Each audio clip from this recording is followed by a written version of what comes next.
Métier, nous sommes avec Ousmane Sakine Ali. Bonjour une fois de plus. Hein. Bonjour madame. Vous allez bien? Je vais bien. Je lis ici ingénieur dans le domaine du pétrole. C'est oui. vous, hein? Vous êtes lauréat? Oui. Vous avez été lauréat, vous avez été. Ça fait combien de temps? C'est en 2017, 2017 que j'ai fini. Oui. Donc janvier 2017, j'ai fini. Donc, le nom de votre institut? Notre institut, c'est Institut universitaire du pétrole de Mao, dénommé en 2005 et créé par une loi 11/2005 du 16 septembre 2005. D'accord. Et par la suite, renommé Institut national supérieur du pétrole de Mao. D'accord. C'était à Mao. C'est à Mao, oui. D'accord. Donc, c'est ça. D'accord. Alors, Bienvenue. Monsieur Ousmane Sakine Ali, ingénieur dans le domaine du pétrole, vous êtes aussi conférencier. Oui. Ouais. Vous êtes là pour nous parler de ce domaine très important du pétrole, parce que le Tchad, notre pays est entré dans le giron des pays pétroliers depuis 2003. Voilà. De 2003 à 2023, je pense que ça fait quand même 20 ans. 20 ans. Est-ce que vous pouvez nous faire un peu l'état des lieux par rapport aux nationaux tchadiens dans le domaine du pétrole? Est-ce qu'on en a vraiment des pétroliers spécialistes au Tchad? Merci. Tout d'abord, avant de revenir dans votre question, je vais faire un peu un aperçu sur cet institut. Ouais. Institut, donc, il y a 3 départements. Il y a le département d'exploration, qui est la production et le forage. Le département de génie chimique, qui forme dans le raffinage, pétrochimie, et le département de gestion et économie pétrolière. Ouais. Donc moi, je suis ingénieur en gestion et économie pétrolière. Ok. Donc cet institut forme plus de 70 à 70 lauréats par promotion, Ouais. par an. Donc imaginez, depuis 2005 jusqu'à nos jours, il fait combien d'ingénieurs? Ça doit faire un millier quand même. Hein? Donc Il y en a ça fait beaucoup. des milliers que l'institut est en train de former. Ok. D'accord. Mais l'emploi du côté de l'État, donc on ne ressent pas. Le problème est que ce sont les sociétés pétrolières qui sont là, qui sont en train d'embaucher ces jeunes-là, donc ils sont en train d'exploiter. Pourtant, ils n'ont pas bénéficié et contribué à leur formation. Pendant que l'institut est là, aucune société pétrolière étrangère n'a contribué pour cette école, pour aider ces jeunes-là à ce qu'ils se forment. Mais en retour, ils trouvent des produits, c'est déjà prêt à porter, donc ils vont l'embaucher. Ouais. Donc c'est très dommage du côté de l'État qu'il a investi des sommes colossales dans cette école et qu'il n'arrive pas à récupérer ces produits pour utiliser dans les sociétés nationales. Les sociétés nationales, plutôt par exemple la SHT. Donc, D'accord. c'est dommage. Donc, à vous entendre parler, monsieur Ousmane, vous aurez souhaité que ce soit l'État qui emploie plus ces étudiants, ces jeunes qui sortent de cette école. Oui, justement, parce Au que, lieu que ce soit des sociétés étrangères, c'est ce que vous êtes en train de dire, si je comprends bien. en quelque sorte, sinon, l'idée c'est de... Ces gens-là doivent être employés, n'est-ce pas? Ouais. Mais moi, j'aurais souhaité que l'État qui va employer ces gens-là, c'est lui qui a formé ces gens-là. Ouais. Donc, c'est lui qui va employer dans ces institutions pour que ces gens-là travaillent au compte de l'État tchadien. Donc, par exemple, maintenant, la société SHT. Vous avez cité le cas des SHT, oui? Oui, j'ai cité le cas de la SHT. Oui. Donc la SHT, je crois, n'a pas assez de lauréats de cette école.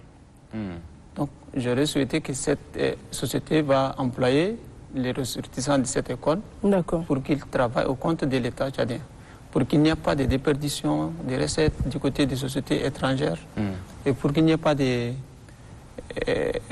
comment dirais-je, de manque de compétences au niveau de la société locale. Donc c'est ça. Mais est-ce que c'est un secteur qui absorbe beaucoup?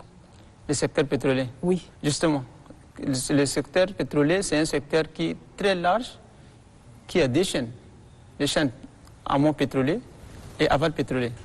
Donc dans les chaînes amont pétrolier, il y a l'exploration, production et le forage, donc y compris le transport. Et aval pétrolier, il y a le raffinage, il y a la pétrochimie, donc il y a la distribution. Donc dans tout ça qui peut absorber plus que nous sommes en train de former. Et il y a une nuance que les gens mettent, ils disent que l'Institut de pétrochimie de Mao. Alors que la pétrochimie, c'est un secteur comme le raffinage. Ça fait partie dans la chaîne pétrolière. Et non l'Institut qui est de pétrochimie. On aurait dû dire... On aurait dit Institut national de pétrole de Mao. Le pétrole qui englobe des chaînes, qui est l'amont et l'aval. Et la pétrochimie, ça existe dans la chaîne aval pétrolier. Donc, la pétrochimie, c'est une industrie complexe. Et la plupart des choses que nous dépendons, ce sont les produits dérivés de cette industrie pétrochimique. Par exemple, si on prend les polypropylènes, on les transforme, donc les dérivés, on les trouve. Donc la plupart des choses que nous voyons devant nous, ça entre dans la combustion, y compris les nylons, les habits que nous portons. Donc ça entre dans la combustion des nylons, des PVC, donc pas mal de choses qu'on forme à travers cette complexe pétrochimique. J'ai l'impression que M. Senoussi s'intéresse beaucoup à votre sujet. Oui. Il a échangé tout à l'heure avec vous, hors micro, il vous suit beaucoup. Mais je ne sais pas si vous avez quelque chose à dire, DG. Oui, parce que j'ai travaillé sur un diplôme de DSS en gestion du commerce international sur les alliances des compagnies pétrolières. Donc j'ai une petite idée quand même dans le domaine. J'ai deux observations à faire. D'abord, sur le fait que si l'école met en place des lauréats, il souhaiterait que l'État les prenne en charge. Cette logique ne fonctionne pas maintenant. Parce que c'est le marché de l'emploi, c'est au niveau national. Vaste, et dès lors que tous les acteurs, les entreprises ont besoin, je crois, c'est mieux même dans les privés et même auprès des autres sociétés de les prendre. La raison pour laquelle, en fait, au motif que dans les années 2000, au début de l'exploitation pétrolière, je crois que quand les sociétés pétrolières cherchaient une main-d'œuvre locale, ils n'en avaient plus. Même les soudeurs, on les amenait de l'Inde. Donc, mais si maintenant il y a une main-d'œuvre qui satisfasse un peu la demande des sociétés, c'est une très bonne chose. Ça, il faut le faire. La deuxième observation, c'est que sur la chaîne pétrolière, vous avez parlé de recherche et exploration, à la production, jusqu'au transport, jusqu'aux commercialisation et distribution. Je crois dans tout ça, le Tchad n'a pas une position quand même dominante, c'est vrai.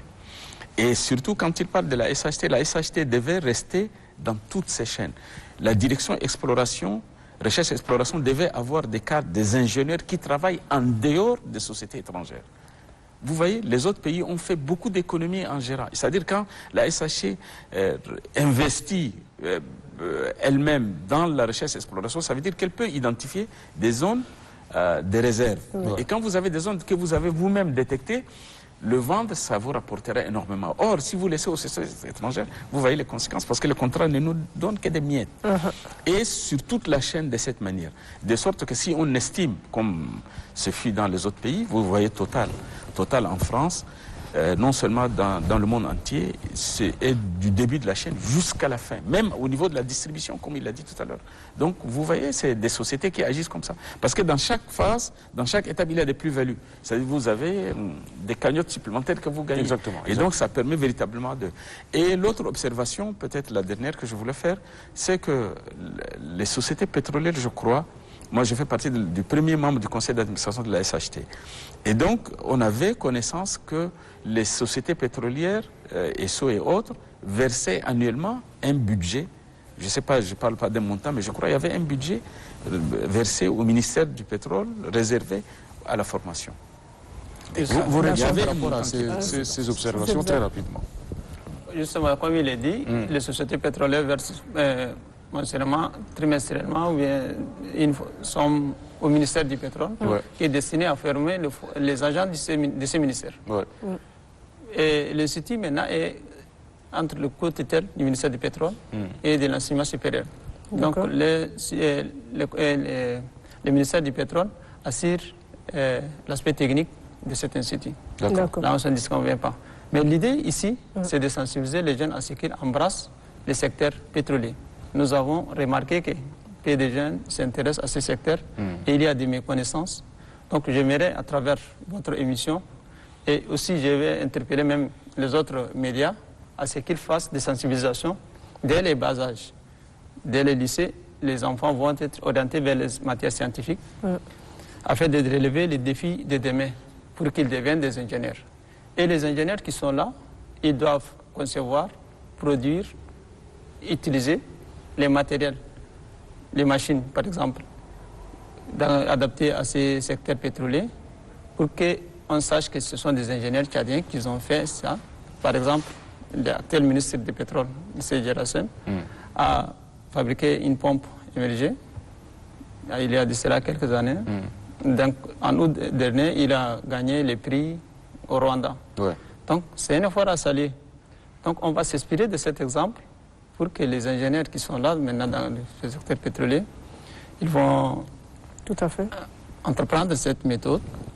Et ceux qui ne sont pas encore arrivés dans cette école, ceux qui sont au lycée, à travers notre émission, ils vont nous écouter, ils seront orientés vers les matières scientifiques afin d'être des ingénieurs de demain.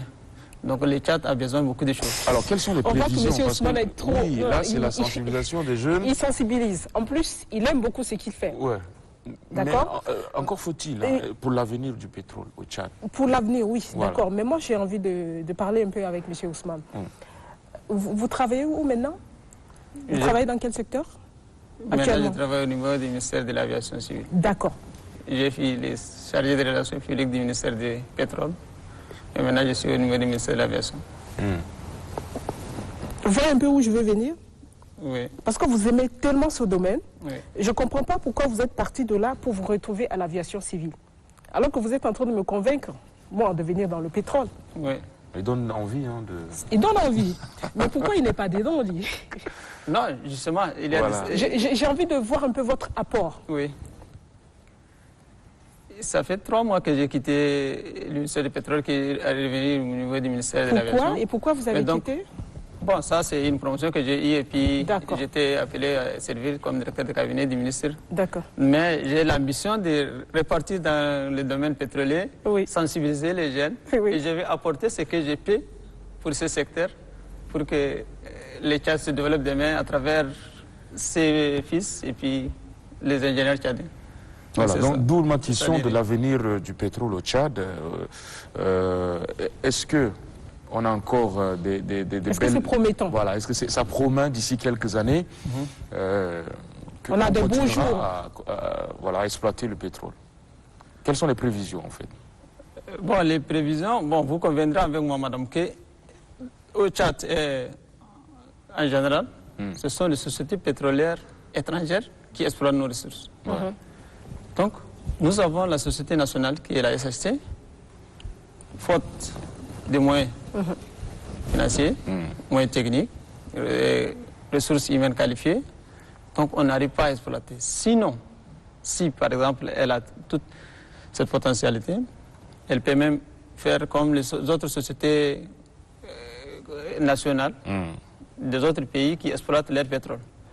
Donc, moi, dans mes prévisions, à l'avenir, le secteur pétrolier sera pris en main par Pas les nationaux. les nationaux. D'accord. Voilà. Et moi, mes vœux les plus ardents, c'est de voir ce secteur aux mains des Tchadiens D'accord. étrangers. Alors vous êtes visiblement très optimiste. Très optimiste, ouais. En tout cas, on espère bien que les jeunes vont suivre vos conseils et puis voilà, s'engager un maximum dans le domaine du pétrole pour défendre valablement les intérêts du Tchad.